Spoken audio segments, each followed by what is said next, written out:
Have you heard of a bleed kit? It's a specialised first aid kit used to manage severe bleeding. There's been a few popping up in public places across Staffordshire and Cheshire recently. A bit like defibrillators, you might find one in a pub, outside a village hall, and in schools across the region. And the reason more of these are appearing is because of the Daniel Baird Foundation. Daniel tragically lost his life in 2017 after being stabbed outside a pub in Birmingham. He was 26. Holly Baird is Daniel's sister. When that happened, Dan, on that day, the day he was murdered, it was such a shock to us all. You think it would never happen to you. You never think that something so bad would ever happen. It happens to other people, but not you. And we didn't really know what to do. We couldn't make sense of why it had happened, and why he had just been left to bleed out. And because when it happened to Dan, the pub shut its doors. They didn't care. No ambulance was called. No police was called. And it's really sad. Dan would have been 35 this Saturday, so it's a bit of an emotional trigger at the minute because, he should have still been here. And if only there was some sort of education back then on how to control a bleed, he would have still been here. And one of the tragedies of what happened to Dan and other people is first aid kits aren't really equipped to stop that, are they?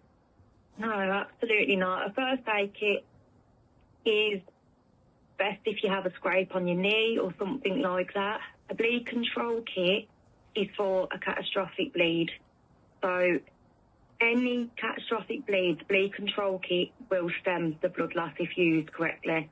And with the kits that we have, there is step-by-step instructions, and they are registered with West Midlands Ambulance Service. They were the first ones, and they have an excellent system in place.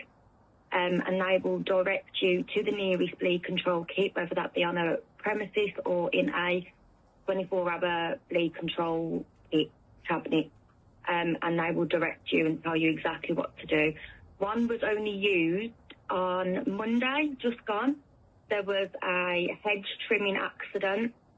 I can't remember the name of the village, but it's somewhere in Worcestershire, I think. One was used. An ambulance, someone called the 999 response. They directed them to the nearest bleed control kit. This lad's friends went and got the bleed control kit, was told exactly what to do by West Midlands Ambulance Service over the phone.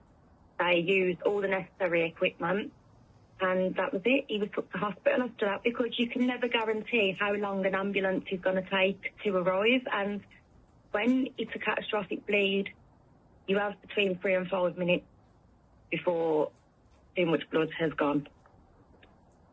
And what does it mean to you? I've just looked up the village and the incident you talk about. The local newspaper there, the Worcester News, bleed kit made a difference in Kempsey, which is the village serious accident. What does it mean to you when you hear that the work you've done with West Midlands Ambulance Service is saving lives?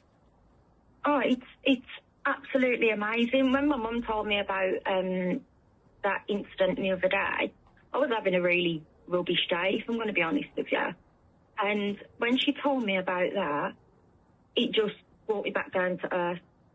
We can't change the past on what has happened to Dan. We can never get him back. And, it's hard to say, but we've got to try and accept that. But the only thing that we can try and do is bring some sort of awareness about bleed control to stop anybody else going through what we did, whether that be a violent attack or non-violent accident.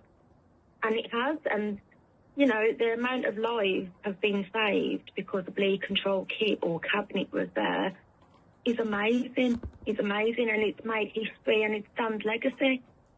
Holly Baird from the Daniel Baird Foundation, set up in memory of Holly's brother Dan, who was killed at the age of 26.